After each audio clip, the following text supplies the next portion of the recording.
خطاب فصل ہے حدیث مصطفیٰ ہے تو عقل یہ ہے حدیث مصطفیٰ۔ حضرت جابر بن سمرہ رضی اللہ تعالیٰ عنہ فرماتے ہیں کہ میں نے نبی پاک علیہ السلام کے کندھوں کے درمیان مہر نبوت کو دیکھا جو کہ سرخ رنگ کی حدود تھیں اور ان کی کیفیت جیسا کہ کبوتری کا انڈا ہوتا ہے، اس کیفیت کی وہ مہر نبوت ہے۔ اس روایت کے راوی حضرت ابو سعید خدری رضی اللہ تعالیٰ عنہ آپ ہیں۔ آپ فرماتے ہیں کہ نبی پاک علیہ السلام کی پیٹھ پر بدعتن یا بدعتن ناشزتن ایک ایسا گوشت کا ٹکڑا تھا جو ابھرا ہوا تھا۔ بہرحال یہ کیفیت ہے نبی پاک علیہ السلام کی مہر نبوت کی کہ آپ کے مبارک کندھوں کے درمیان یہ مہر نبوت تھی جو ایک اس بات کی علامت تھی کہ حضور آخری نبی ہیں، حضور کے بعد کوئی نبی نہیں آئے گا۔ اور یہ ایسا نظریہ اور ایسا عقیدہ ہے جو ضروریات دین سے ہے، یعنی اگر اس چیز کا کوئی بندہ کوئی احتمال نکال کے بھی اس کا جواب دینا چاہے تب بھی کفر ہے کہ نہیں وہ جو قرآن کی آیت ہے یا جو وہ حدیث پاک ہے اس کا مطلب یہ نہیں یہ ہے، اس کا مفہوم یہ نہیں یہ ہے۔ ٹھیک، مثلا میں نے ایک جگہ ایک مرتد کو یہ اس کی گفتگو میں سنی تو وہ اپنی طرف سے وہ مطلب نکال رہا تھا کہ قرآن پاک کی جو آیت ہے ما کان محمد ابا احد من رجالکم ولکن رسول اللہ و خاتم النبیین، تو لفظ خاتم النبیین میں وہ کہہ رہا تھا جو گزرے نبی ہیں حضور ان کے لیے آخری نبی ہیں۔ یعنی اس کے کہنے کا مقصد یہ تھا کہ وہ دروازہ کھول رہا تھا مرزا قادیانی کے لیے کہ چونکہ وہ بعد میں آیا ہے اس لیے مطلب ان کے لیے نبی پاک علیہ السلام اس بدبخت کے لیے آخری نبی نہیں، حالانکہ قرآن پاک اور احادیث واضح ہیں۔ بڑا مشہور و معروف نبی پاک علیہ السلام کا فرمان ہے کہ کوئی عمارت ہو پوری عمارت بن جائے اور اس عمارت میں ایک اینٹ رہ جائے، جس اینٹ کے ذریعے وہ عمارت مکمل ہو، فرمان کا خلاصہ ہے وہ جو آخری اینٹ ہوتی ہے اس کے ساتھ وہ کمرہ وہ عمارت وہ مکان بن جاتا ہے، مکمل ہو جاتا ہے، پیچھے کوئی کمی نہیں رہتی۔ حضور فرماتے ہیں میں وہ آخری اینٹ ہوں۔ یعنی نبی پاک علیہ السلام کے بعد کسی بھی لحاظ سے نہ زمین نہ آسمان نہ مشرق نہ مغرب کسی جگہ پہ کسی بھی لحاظ سے کوئی نبی نہیں آ سکتا۔ اور یہ ان تمام باتوں کا جواب ہے کہ جو بعض لوگ یوں بھی کہتے ہیں کہ جناب وہ نبی نہیں وہ ذل نبی ہے یا وہ سایہ ہے، تو یاد رکھیں ایسا مسلمان نہیں کہہ سکتا اور نہ ہی مسلمانوں کی نظریہ مسلمانوں کو ہونا چاہیے۔ پچھلے دن ہم ایک میٹنگ میں بیٹھے تھے تو وہاں بتایا گیا بڑے معتبر مستند باموثوق ذرائع کے ذریعے کہ افریقہ میں جتنی تیزی سے قادیانیت پھیل رہی ہے اس کی سپیڈ بہت زیادہ ہے۔ مسلمان اور اسلام کی بنسبت ہم ایک تصویر دیکھ لیتے ہیں نا کہ 50 بندہ مسلمان ہو گیا تو ہم کھلے نہیں سواتے۔ پچھلے دنوں کو پروفیسر مسلمان ہوا ہے کسی یہ یورپین کنٹری کے کسی یونیورسٹی کا، تو ایک پروفیسر مسلمان ہوا، خوشی کی بات ہے، بالکل جب کوئی بندہ اسلام قبول کرے تو ہمارے لیے خوشی کی بات ہے۔ لیکن تصویر کا دوسرا رخ بھی دیکھیں، ہمارے بچے یونیورسٹی میں قادیانی نہیں ہو رہے کیا؟ ہمارے کالجوں میں بچے خراب نہیں ہو رہے، تو کون کر رہا ہے؟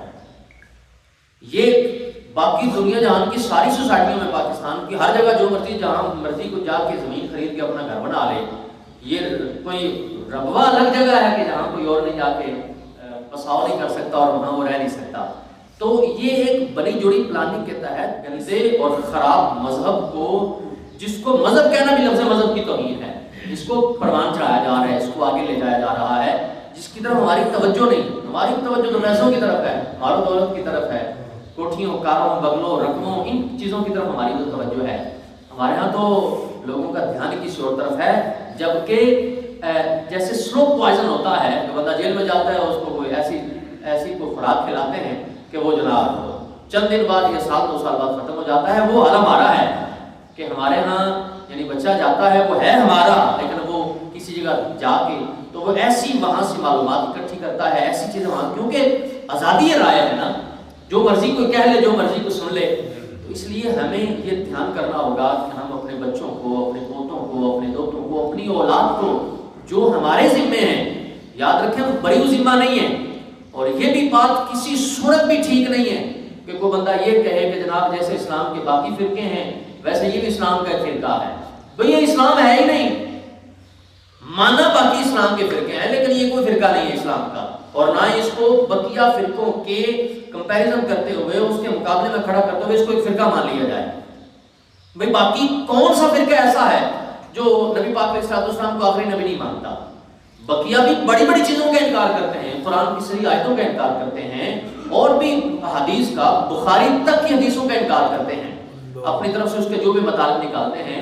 لیکن بہرحال ان کا ایک معاملہ الگ ہے، بعض معول روایات اور آیات بھی ہیں، لیکن یہ جو معاملہ ہے اس کا اسلام سے کوئی تعلق نہیں دی جا سکتی ہے. بہرحال جو میں کہنا چاہ رہا ہوں آپ یہ سمجھ رہے ہوں گے. آپ اپنے آپ پر، اپنے بچوں پر، اپنی اولاد پر نظر رکھیں کہ وہ کہاں جاتے ہیں، کس کے پاس بیٹھتے ہیں. آپ یقین مانے دندناتے پھر رہے ہیں، دین کے دشمن دندناتے پھر رہے ہیں. وہ جو ویڈیو دیکھ رہا ہے، جو موبائل چلا رہا ہے، یہ کوئی ہم کو بیان آج سے نہیں کر رہے ہیں، اللہ کو فضل ہے پچھلے 15-16 سال سے کر رہے ہیں. لیکن کیا ضرورت ہے اتنے تکلف کرنے کی؟ کیوں یہ بیٹھے ہیں کیمرے والے، کیوں یہ موبائل چلایا ہے، کیوں اتنا یہ خرچہ، یہ اہتمام کرنے کی کیا ضرورت ہے؟ وجہ کیا ہے کہ یہ بات کہیں جائے گی، ممکن ہے کسی کی سمجھ میں آ جائے. جہاں خرابیاں کرنے والے خرابی کر رہے ہیں تو وہاں کو اچھی بات بھی تو پہنچ سکتی ہے نا، اس کو بھی تو وہاں اس فورم پہ ڈالا جا سکتا ہے، اس کو بھی تو آگے لے جایا جا سکتا ہے. وہ دیکھنے والا دیکھتا ہے اور دیکھتے ہی جناب وہ ہاں گل تو ٹھیک ہے، کیونکہ وہ شرماتا ہی بڑا ہے اپنے قاری صاحب سے، اپنے امام صاحب سے، اپنے ابا جان سے، اپنی اماں جان سے، اپنے کسی بھی ایسے ریلیشن سے کہ جہاں سے وہ تسلی کر سکتا ہے. ٹھیک، ہمارے ادھر نمازیوں ابھی میری نظر پڑی ہے تو مجھے یاد آیا، میں اپنے جو روٹین کے نمازیوں کو بھی میں نے مثال دی تھی کہ ادھر ہمام پہ گئے بال بنوانے، تو کہنے لگے جی وہ ہمیں یہ مسئلہ پوچھا ہے، یہ کہا ہے کہ جی حضرت سیدہ فاطمہ رضی اللہ تعالیٰ عنہ کا حق تھا، حضرت ابوبکر صدیق نے دیا نہیں، تو جی میرے پاس تو کوئی جواب نہیں تھا. میں کہا کوئی گل نہیں، جواب نہیں ہے، ساڈے کو تو ہے نا. حضرت ابوبکر صدیق نے وہ حق نہیں دیا تو حضرت علی کہاں تھے؟ مان لیا حضرت ابوبکر صدیق کے سامنے اس وقت نہ بولے کہ فتنہ ہوگا، حضرت عمر فاروق کے سامنے نہ بولے کہ فتنہ ہوگا، حضرت عثمان غنی کے سامنے نہ بولے فتنہ ہوگا. جب حضرت مولا علی کی بذات خود حکومت اور خلافت آئی تھی تب بھی تم بچوں میں دے سکتے تھے، تب کیوں نہیں دیا؟ ٹھیک، اب یہ وہ بات ہے کہ کرنے والے ہیں تو حضرت سیدہ فاطمہ رضی اللہ تعالیٰ عنہ کی محبت میں، ان کے پیار میں، ان کی ولا میں، ان کی جناب قربت میں، کسی بھی لحاظ سے وہ حضرت فاطمہ کو ملا نہیں. اور سننے والا بندہ وہ جلدی پزل ہو جاتا ہے، ہاں یار بات تو ٹھیک ہے، جبکہ اس کے پیچھے اور بہت ساری ایسی باتیں ہیں جو عام بندے کو یا عام آدمی کو نہیں پتا. تو اس لیے کہنے کا مقصد یہ ہے کہ ہر وہ بات جو آپ کو اس حضرت کا مل رہی ہے، جس کا ہم محترم موبائل کہتے ہیں یا نیٹ کہتے ہیں یا یوٹیوب کہتے ہیں یا سوشل میڈیا کہتے ہیں، تو ضروری نہیں کہ اس پہ جو بات بھی ہو. اب تو لوگوں نے روٹین بنا رکھی ہے، مسئلہ بھی پوچھنا ہے اس سے پوچھتے ہیں، اور غلط دس سے صحیح دس سے جنہیں نہیں ہے. اب وہاں تو جواب دینے والے بڑے بڑے بیٹھے ہیں، وہ کچھ بھی کہہ سکتے ہیں. تو کوئی تو منہ سر ہونا چاہیے کہ وہ کون جواب دے رہا ہے، کیسے جواب دے رہا ہے. بارہ کہنے کا مقصد یہ تھا کہ خود پہ بھی نظر رکھیں اور ساتھ ہی ساتھ اپنی اولاد پر بھی نظر رکھیں.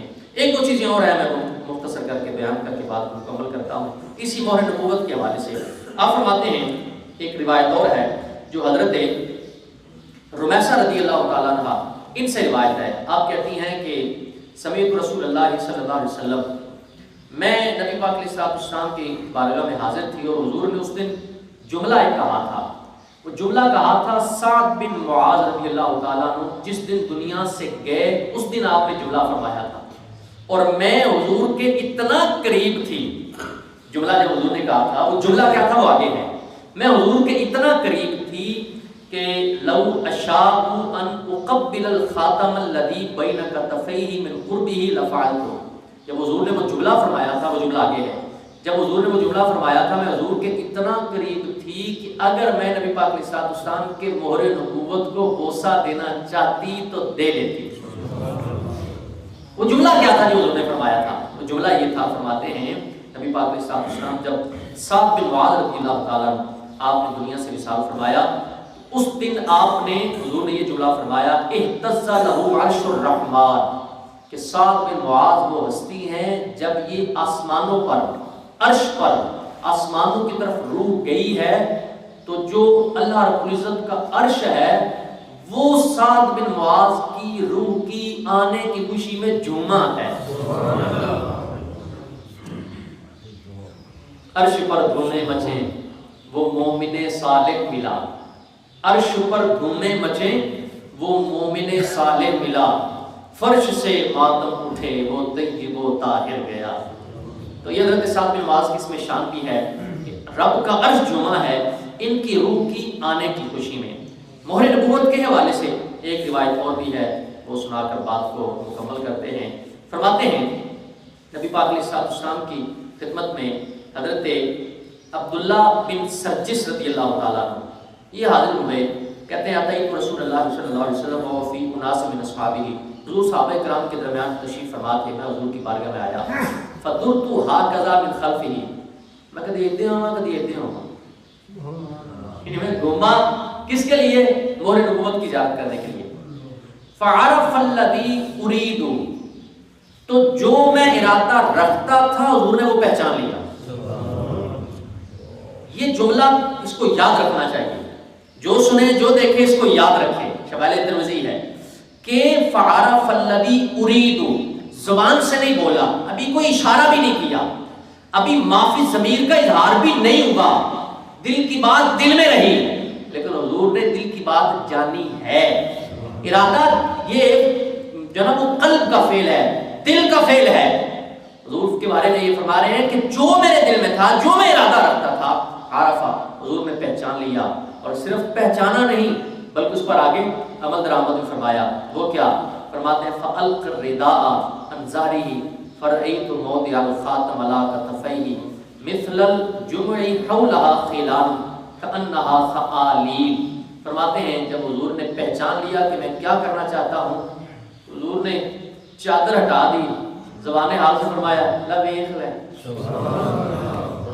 حضور نے چادر ہٹا دی۔ آپ کے دونوں کندھوں کے درمیان جو مہر نبوت تھی وہ ایسے تھی جیسے پستان کا سرا ہوتا ہے، یعنی جیسے ابھرا ہوا ہوتا ہے، اس کیفیت کی وہ مہر نبوت تھی۔ میں نے اس کی زیارت کی ہے۔ اس کے بعد نبی پاک علیہ السلام فرجعت حتی استقبلتہ، فرماتے ہیں اس کے بعد میں واپس پلٹا، حضور کے سامنے آیا، فقلت غفر اللہ لک یا رسول اللہ، میں نے عرض کی یا رسول اللہ، اللہ آپ کے درجے بلند فرمائے۔ یہاں یا یہ مطلب ہوگا کہ اللہ آپ کی وجہ سے لوگوں کی بخشش فرمائے۔ تو حضور نے آگے سے ارشاد فرمایا فقال ولک، ارشاد فرمایا تم ہمارے لیے دعا کر رہے ہو، ہم تمہارے لیے دعا کرتے ہیں کہ اللہ تمہاری بھی بخشش فرمائے، اللہ تم پر بھی رحم فرمائے۔ تو لوگوں نے کہا فقال القوم استغفر لک رسول اللہ، لوگوں نے کہا کہ یار عبداللہ بن سرجس اپنا نبی پاک علیہ السلام نے تمہارے لیے یہ دعا مانگی ہے۔ تو انہوں نے آگے سے جواب دیا کہ صرف میرے لیے نہیں بلکہ قرآن فرماتا ہے واستغفر لذنبک وللمؤمنین والمؤمنات، اور ان کے گناہوں کی بھی بخشش چاہو اور باقی بھی مومنین اور مومنات ہیں ان کے گناہوں کی بھی بخشش چاہو۔ یہ کچھ کیفیت تھی نبی پاک علیہ السلام کے مہر نبوت کی۔ اللہ تبارک و تعالیٰ میں حضور کی سیرت و صورت کو یاد رکھنے، محفوظ رکھنے کی توفیق عطا فرمائے۔ آمین و آمین۔